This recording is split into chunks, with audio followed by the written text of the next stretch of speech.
Baik, teman-teman, selamat datang kembali. Pada kesempatan kali ini saya akan membahas analisa saham atau rekomendasi saham untuk periode tanggal 23 sampai dengan 27 September 2024 ya. Jadi seperti biasanya saya rutin untuk bahas saham perbankan untuk yang big banks.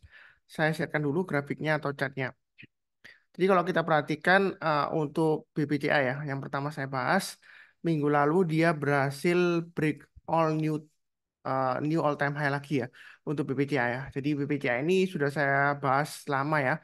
Sebelumnya saya bilang kalaupun Anda nyangkut di all time high-nya, waktu itu saya bahas all time high-nya di 9.400, kemudian dia turun ya, turunnya lumayan dalam. Kemudian kalau kita tunggu paling lama 1 tahun atau 2 tahun lah paling lama, itu kita bisa jual BEP ya. Dia bisa new all time high lagi nantinya ya. Dan kalau sudah lewat masa pembagian dividen, paling tidak Anda cuan di dividennya. Jadi untuk BBCA ini salah satu saham yang sejauh ini ya dia cocok untuk dollar cost averaging atau nabung rutin ya, atau istilahnya kalau di bahasa Indonesia kan berarti rupiah cost averaging ya. Jadi setiap tanggal 5 atau setiap selesai gajian ya, Anda langsung tabung di bank BCA ya, satu lot ya, seperti itu ya. Jadi itu em, walaupun nyangkut di harganya all time high-nya, dia kita tunggu aja, nanti dia bisa new all time high lagi ya. Jadi cocok banget untuk dollar cost averaging di BBCA, dia lumayan strong banget. Jadi kalau kita perhatikan untuk BBCA, dia em, terakhir setelah new all time high di 10.900 dia terkoreksi. Jadi untuk trading range-nya untuk BBCA ini sudah pernah saya gambarkan garis-garisnya. Jadi tinggal ikutin aja. Kalau kita lihat ini area untuk buy on weakness ada dua ya yang saya gambarkan di sini ya. Eh, saya akan gambarkan lagi di sini 10.600, kemudian eh, yang paling bawah di 10.200. Jadi kalau kita perhatikan atau sekalian tiga ya, tengah-tengahnya 10.400. Jadi yang mau buy on weakness untuk BBCA, Anda tunggu aja di area sekitar 10.600, 10.400 atau 10.200 ya. Jadi dinaikkan dari sebelumnya di sini ya. Nah, buy on weakness itu artinya kalau turun jangan langsung buy. Kita tunggu menjelang penutupan ya. Sebelum tutup ya atau besok paginya kalau dia berhasil rebound mantul ke atas kita barusan buy. Atau biasanya ada tunggu di MA20-nya. Kemungkinan nanti MA20-nya dites di sekitar area 10.500-an ya. Jadi Anda bisa tunggu buy on weakness di sana 10.400-an ya mungkin ya. Jadi Anda antrikan aja boleh kalau mau ya asal Anda pasang stop loss-nya di 10.200 atau 10.125 ya maksimum stop loss-nya karena dia sebelumnya swing low-nya di 10.125. Jadi yang mau buy on silakan, mau tunggu dia rebound lebih baik ya daripada langsung ada antri nanti dia turun lagi ya. Seperti itu ya. Nah, kalau misalnya buy on weakness nggak dikasih, 10.600 nggak dikasih, ternyata dia minggu ini berhasil breakout naik ke atas 10.900, Anda boleh beli lagi yang sudah punya atau yang belum punya. Kalau mau buy high sell higher silakan, target price berikutnya terdekatnya dia akan menguji 11.000. Setelah 11.000 saya kasih range-nya sama ya, 10.600 sampai 11.000, kemudian 11.000 sampai 11.400 kurang lebih seperti itu ya. Jadi target price berikutnya setelah breakout 11.000 adalah 11.400 untuk BBCA. Nah, mungkin pertanyaannya belum baik, apakah ketinggalan atau ketinggian? Pertanyaannya itu sebenarnya tanya ke diri Anda sendiri. Apakah uh, Anda sanggup akan resikonya kalau dia dibanting turun ya? Kalau misalnya dia breakout ke atas 10.900, ternyata dia force breakout kemudian turun. Yang penting Anda pasang stop loss-nya aja, harusnya sih nggak masalah. Nah, tinggal ditentukan sesuai dengan resiko profil masing-masing ya. Kalau saya sih ditanya apakah masih bisa naik lagi, jawaban saya masih bisa. Ya, karena saya itu prinsipnya adalah trend following. Trend following artinya salah satu indikator yang paling gampang yang saya sering ajarkan adalah MA20. Harga rata-rata 20 harinya yang digambarkan dari garis biru ini, MA20 yang mengarah ke atas, harga sahamnya masih di atas MA20-nya. Kalau dia naik ke atas 10.900, target price 11.000. Kemudian kalau dia breakout, target berikutnya di 11.400. Jadi untuk BBCA ini masih cukup bagus uptrendnya. Dan kalau yang mau ya buy on weakness saja 10.400 atau sampai 10.600, yang paling jauh ya 10.200-an. Jadi tunggu kalau dia rebound mantul ke atas kita barusan buy. Tapi kalau nggak dikasih kita kalau dia breakout ke atasnya 10.900 kita buy. Jadi buy high sell higher. Memang BBCA ini salah satu yang sering bilang orang kadang-kadang bilang, wah BCA itu sudah mahal Pak Sunar. Ya, PBV-nya berapa? Ya. Sebenarnya kalau dibilang PBV-nya BCA itu mahal, itu relatif ya. Nah, Anda gampangannya gini aja, Anda bandingkan dengan Arto lah ya, bank digital ya. Memang nggak sekelas ya, dia lebih kecil daripada BBCA. Nah, dia kan jauh lebih mahal si Arthur itu ya, padahal dia lebih kecil kan. Nah, dia cuma bank digital, ya seperti itu ya. Nah, apakah bank segede BBCA nggak mungkin uh, bakalan BBV-nya naik terus? Kalau kita bilang nggak mungkin ya, kalau kita lihat mundur dari sejarahnya sebelumnya, ada satu saham yang BBV-nya sampai 30 kali lipat ya, ada ya seperti Unilever itu dulu, tapi sekarang sudah nggak semahal dulu lagi karena situasi sudah berbeda. Jadi kita itu di saham itu apa dulu yang bagus, belum tentu sekarang bagus, belum tentu kedepannya bagus. Apa yang dulunya jelek, belum tentu sekarang jelek, belum tentu kedepannya jelek ya, seperti itu ya. Nah, jadi semuanya itu berputar ya, tergantung situasi perkembangannya. Jadi seperti itu ya. Nah, sebelumnya ada yang tanya, berarti nggak ada investasi di saham dong Pak? Kalau misalnya nggak ada yang pasti, ya memang nggak ada yang pasti, karena terbukti beberapa eh, emiten seperti itu, nggak semuanya selalu bagus, baik naik terus panjang masa, nggak ya. Apa yang dulu yang bagus kan ada yang juga ya sekarang nggak sebagus dulu. Kalau in terms of harganya, begitu ya. Kalau murah mungkin ya makin murah karena dia mungkin seperti Unilever. Ya kalau dibilang murah sih eh, relatif juga. Apakah dibandingkan dengan harga masa kejayaannya dulu, terus sekarang harganya berapa? Bedanya sudah jauh kan turunnya kan lebih dari 60%. Nah, itu sudah termasuk murah ya, memang murah. Tapi kalau dilihat dari PBV-nya masih mahal, apalagi laporan keuangan pendapatannya turun ya, labanya juga turun ya seperti itu ya. Jadi semuanya itu relatif ya seperti itu ya. Nah, kalau misalnya perubahan fundamentalnya kita bisa pilih saham yang lainnya atau pindah ya seperti itu ya. Kalau lebih cukup berikutnya untuk Bank Mandiri. Bank Mandiri ini uptrendnya masih bagus ya. Memang dia terkoreksi. Nah ini saat kesempatan untuk buy on weakness di MA20-nya sekitar 7.200 sampai dengan 7.225. Atau ikutin garis yang sudah saya berikan di sini. Area buy on weakness memang yang 6.800 ini nggak pernah dikasih ya. Anda mungkin bisa naikkan lagi ke area buy on weakness di 7.100. Jadi kalau dia turun di bawah 7.100, jangan langsung buy, tunggu kalau dia berhasil rebound memantul ke atas. Kadang-kadang kalau kita tunggu misalnya tunggu di bawah nggak dikasih, sering saya sebutkan juga pakai MA20-nya. Yang di sini MA20-nya dikasih kesempatan kan.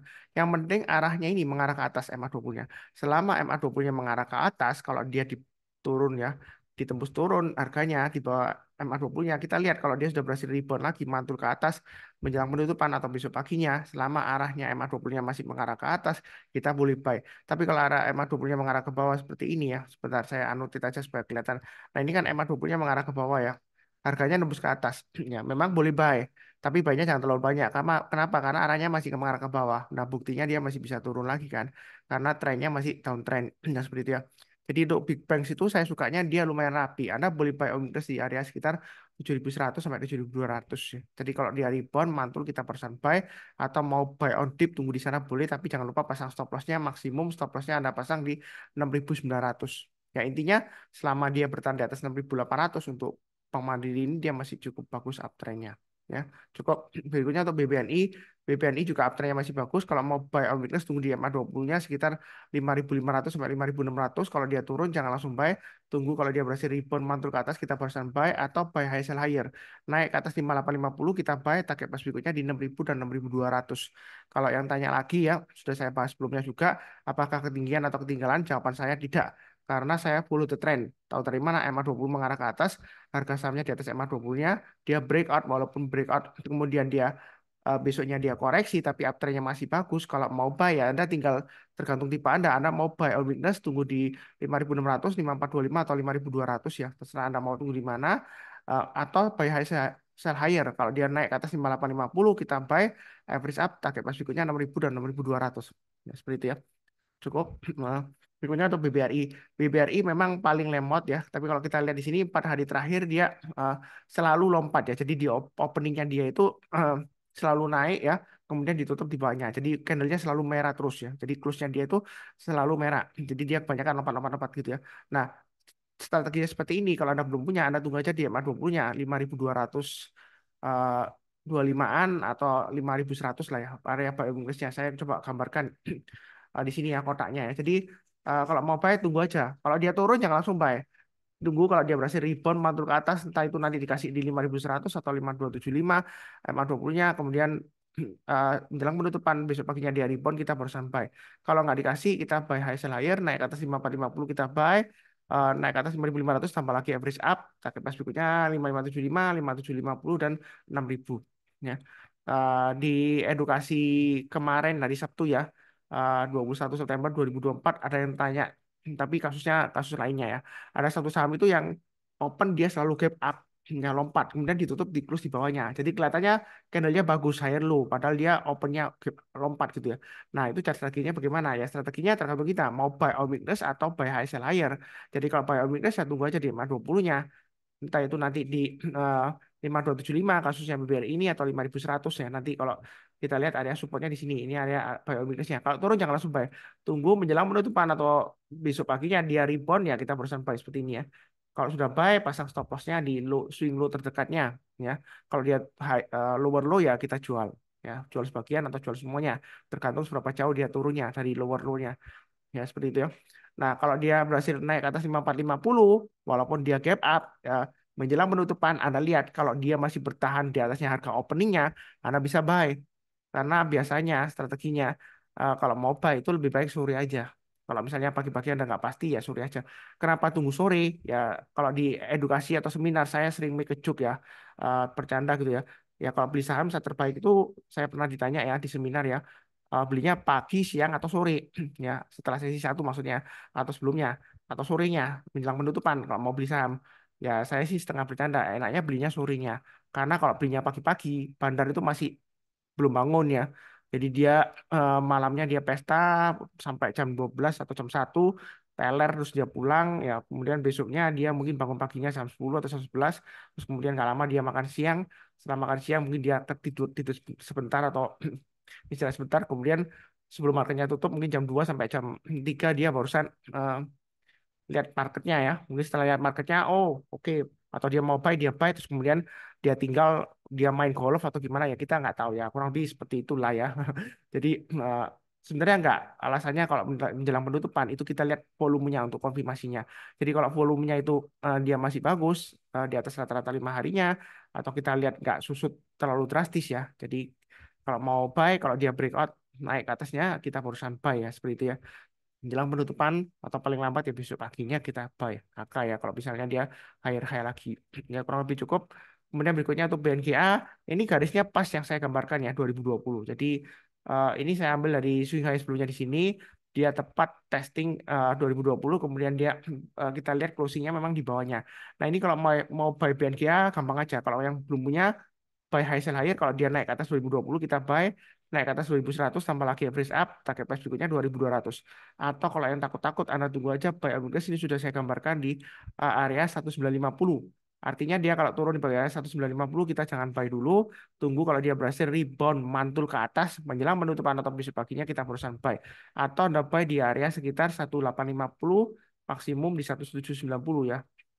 Yang paling bawah ini saya hapus saja. Karena kalau Anda tunggu di bawah sendiri, ya kemungkinan nanti uptrend sudah selesai. Takutnya nanti ada kebagian cuci piringnya. Ya, istilahnya seperti itu ya. Semua orang sudah makan, piringnya kotor, terus Anda ambil. Kalau Anda mau makan, ya gimana ya. Masa Anda mau pakai piring bekas ya, seperti itu ya. Nanti tunggu dicuci, sudah kelihatan distribusi dan sudah mulai akumulasi, piringnya sudah mulai bersih. Kalau dia breakout, ya Anda mulai buy seperti ini ya. Turun, turun, turun, terus kemudian naik, dia sideways konsolidasi ya. Nah, seperti ini, kemudian dia breakout ya Anda mulai buy seperti itu ya. Itu kalau mau buy Inggris di bawah. Jadi kalau terlalu turun ya terlalu di bawah. Memang murah, tapi di saham itu yang penting bukan murah dan mahalnya. Yang penting Anda bisa cuan atau profit enggaknya. Kalau misalnya Anda dapat murah tapi trennya turun terus dan turun terus dan turun terus ya akhirnya Anda nggak bisa cuan, percuma ya. Anda dapat harga murah nggak bisa cuan, nggak bisa profit ya percuma. Buat apa? Ya, yang penting kan Anda bisa profit walaupun harganya mahal. Ya tergantung resiko profil masing-masing juga. Anda mau pasang stop loss di berapa. Oke, berikutnya untuk PNBN. PNBN uptrendnya masih bagus. Tahu dari mana? MA20 mengarah ke atas, harga sahamnya di atas MA20-nya. Tapi saya perlu tegaskan PNBN ini memang fluktuasinya tinggi. Kalau kita lihat asing koleksi banget ya PNBN-nya. Memang seringkali ada isu-isu merger atau akuisisi ya. Tapi seringkali dibantah ya seperti itu ya. Ya, karena belum pasti ya. Nah, seperti itu ya. Mungkin ada penawaran dan lain-lain ya. Nah, ini kalau mau buy, mungkin Anda bisa tunggu di area 1345 atau 1250 paling bawah. Kalau turun jangan langsung buy, tunggu rebound mantul ke atas. Ya. Nah, di sini ada semacam gambaran ya seperti itu ya. Ini kan top yang pertama ya. Nah, apakah ini mungkin nanti double top Pak Suna seperti ini? Kalau kita bicara mengenai chart patterns ya, itu kita tradingnya harus tunggu patternnya terbentuk, breakout dari neckline-nya barusan kita ambil tindakan. Misalnya kalau ini ya double top ya, kalau dia turun ke bawah ya kita jual kalau yang sudah punya, atau kalau mau posisi open short sell boleh. Kalau misalnya diperbolehkan ke depannya ya. Sementara saat ini short sell masih belum diperbolehkan, hanya intraday aja. Tapi kalau ke depannya sudah diperbolehkan short sell ya berdasarkan chart pattern double top ini, kalau dia turun di bawahnya 1345 atau 1315 di low-nya di sini ya, pas di low-nya di neckline-nya di sini nih low-nya, tapi garis saya kan sebelumnya 1345 ya Anda open posisi sell ya seperti itu ya. Kalau sudah diperbolehkan, sekarang masih belum karena rencananya hanya intraday aja 1 hari. Jadi pas closing Anda harus tutup posisi. Tapi kalau boleh yang intraday selling tapi pakai margin jadi nginep ya mungkin eh, bisa Anda posisi sell and then close-nya mungkin nanti sekitar 1150-an ya seperti itu. Kalau misalnya short selling dibuka. Ya, tapi ini masih diperdebatkan ya. Karena beberapa broker yang masih belum siap. Sebelumnya Indonesia ada short selling tapi sudah ditutup lama banget ya. Jadi itu ya. Jadi mungkin broker-broker masih belum siap ya kalau misalnya diadakan lagi apalagi cuma intraday doang, resikonya tinggi ya. Oke, kalau dia breakout ke atas 1490, target price berikutnya 1525, kemudian dari swing high yang di sini ini target price-nya 1615, 1615. Apakah ini ketinggalan atau ketinggian? Kalau mau buy sekarang sebenarnya enggak, masih boleh ya. Buy-nya bertahap aja. Karena dia dekat dengan resisten terdekatnya di sini 1490. Kalau dia breakout ke atas 1490, kita boleh tambah lagi atau average up. Target price berikutnya ya 1615. Ya, kurang lebih seperti itu cukup ya. Untuk PNBN seperti biasanya, eh, jangan lupa nonton video yang lainnya, subscribe, like, dan nyalakan lonceng notifikasinya di akhir video. Izinkan saya mendoakan semuanya selalu sehat, damai, dan sejahtera selalu. Amin. Terima kasih banyak. Sekian. Tetap semangat.